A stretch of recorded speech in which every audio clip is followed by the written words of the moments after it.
everybody, welcome back. Fubar here, and today we are covering everything helicopter. Okay, I'm going to tell you about the officers I recommend on them, and I'm going to be aiming this towards free-to-play players. I'm going to talk about all three helicopters: the Martyr, the Vanguard, and the Liberty. As you can see, I have a Liberty helicopter.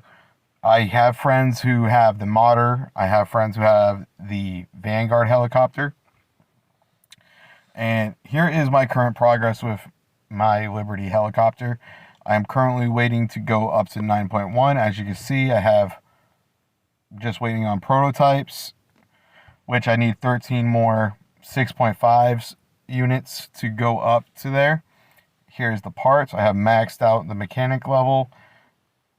I'm pretty happy with my parts. I might actually switch my firepower for another HP mod. And as you can see, my modifications are entirely maxed.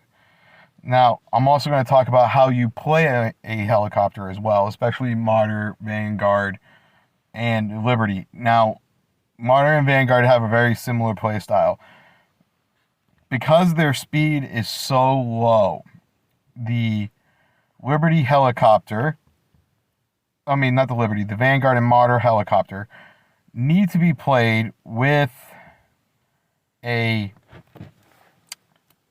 a rally together, just with those two helicopters, or they need to be playing in a complement with MBT units or light units, where that way they all maintain similar speeds, and that way they can work together and complement each other.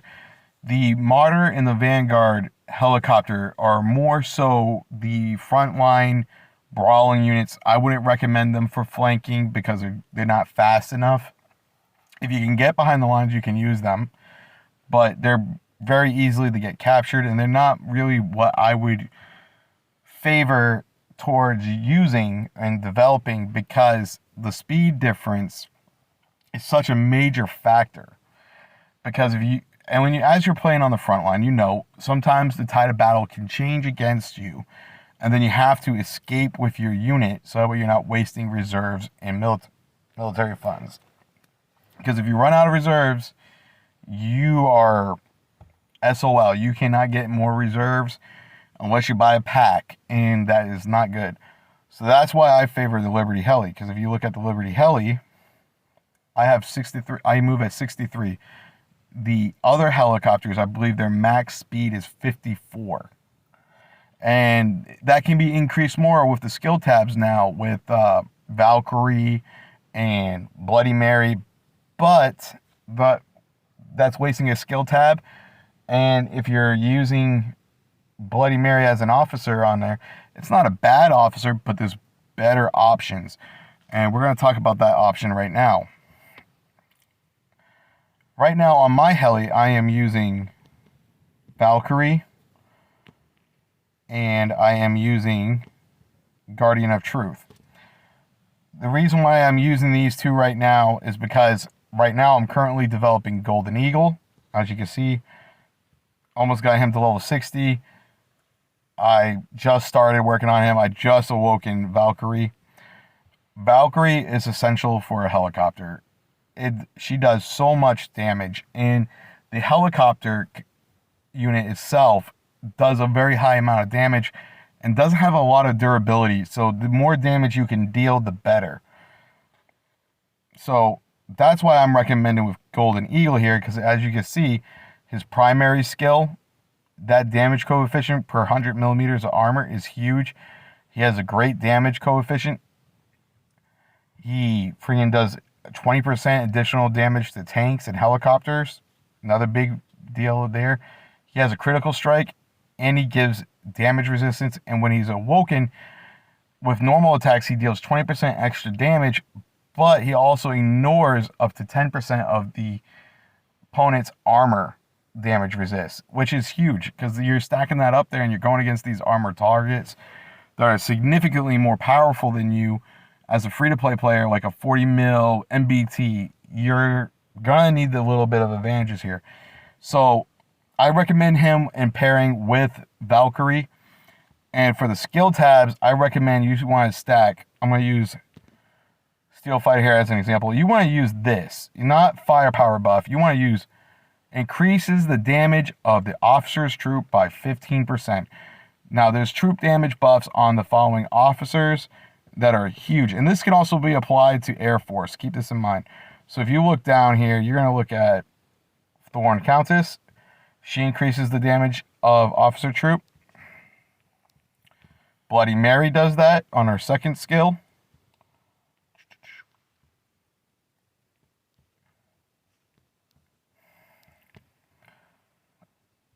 He does the firepower. War Machine does it with a damage buff. Death Adder does a damage buff. And White Wolf does a damage buff. So what I recommend is you on your skill tabs, whether you're 182 days, if you're 182 days in, just put damage buff on both of your skill slots. If you're over 300 days and you got 2 slots, I recommend on each officer you put a troop damage increase. And then on your second slot, I recommend either damage resist or blast resistance. Or on your lead officer, you could take off one of those and put a special skill. If you're going to put a special skill, I recommend Lady J's Critical Strike or Bloody Mary's Speed Increase, War Machine's Reload, or Professor Payne's second skill, which does a heal every time you're attacked, and it has like a 20% chance of being triggered. So if it's 20% at a 20% chance of being triggered, that means you approximately 1 in every 5 shots you get off, you're gonna get a heal.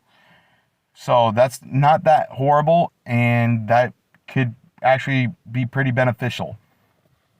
And I also recommend Spanner's passive heal, or Bloody Mary's, or the Huntsman's passive heal as well on this unit.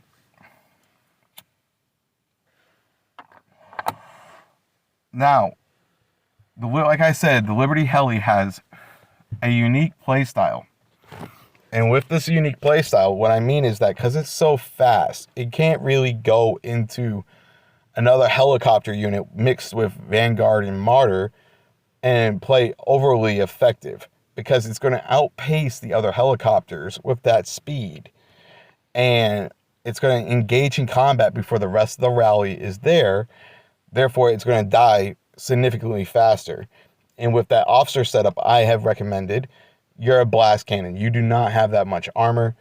And this is where I'm going to actually recommend someone for you guys to watch. He particularly plays with a light tank, and his name is Maxinator. Amazing player. I believe he's free to play. And the way he micromanages his light, he's absolutely devastating on the field. There's another player in HBR. I think he's in HBR. His name is Lead Farmer. He's another light player who does this micromanaging. And the light and the helicopter are very similar. The only difference is that the helicopter can go over terrain, and it might have a little bit more firepower, but it definitely has way more pen depth. Now, the Liberty helicopter, when you're flying around with your Liberty helicopter, once you engage in combat, you can quickly destroy a unit. But once the unit's attention gets on you, you want to micromanage yourself and move away, and then come back once its attention has changed and go back and re-engage the target. This will increase your unit's survivability. This will decrease your retrain time, and all, because helicopters take a while to retrain. They take a very long time to retrain. It is not a joke. And losing this unit when you might need to defend your base, even though base defense is kind of a joke at the moment, and Will is working on that, but you need to keep this unit alive, because if it's dead and you're in the process of retraining and then your base gets attacked, it's going to be big disadvantage to you, because with the current meta of MBTs replacing SH units, the helicopter will be critical on your base defense, because it's just going to be a powerhouse to stop them.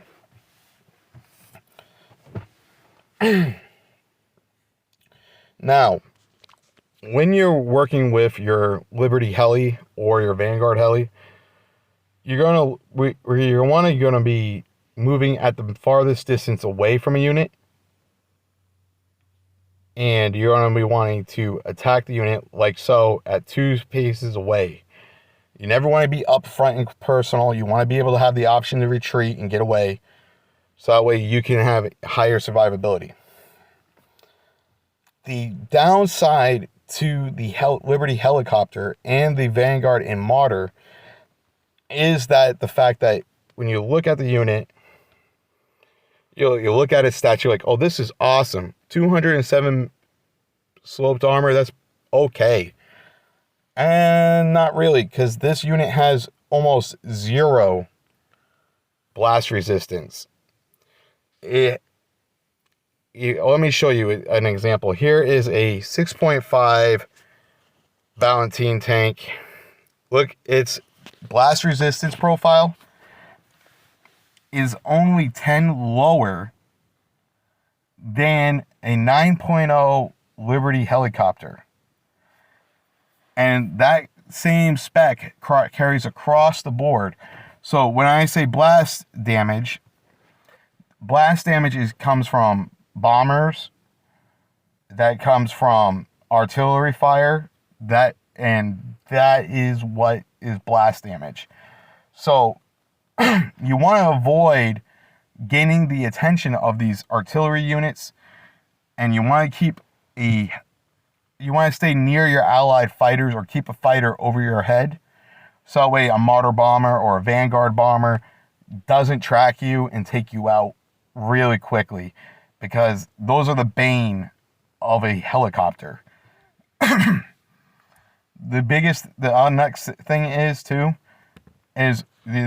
this is a learning thing where you got to learn how to use the unit, is when you're engaged in combat with other units, you got to know when the tide is turning so you can back off and re-engage, or else you're going to get swarmed and your unit's not going to last very long.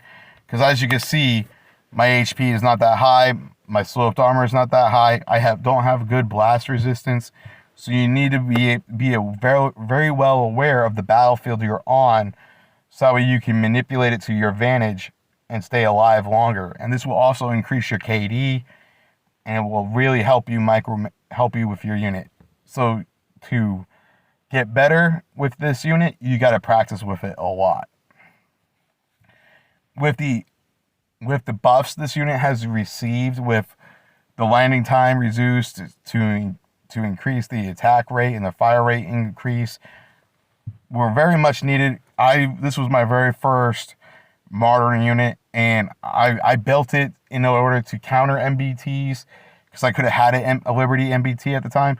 And I'm really glad I did, because as soon as I did, I had almost immediately two brand new Gold Plus Plus parts. I already had the engine to swap over, but I mean, I got the gun, and then I had gotten the service kit right off.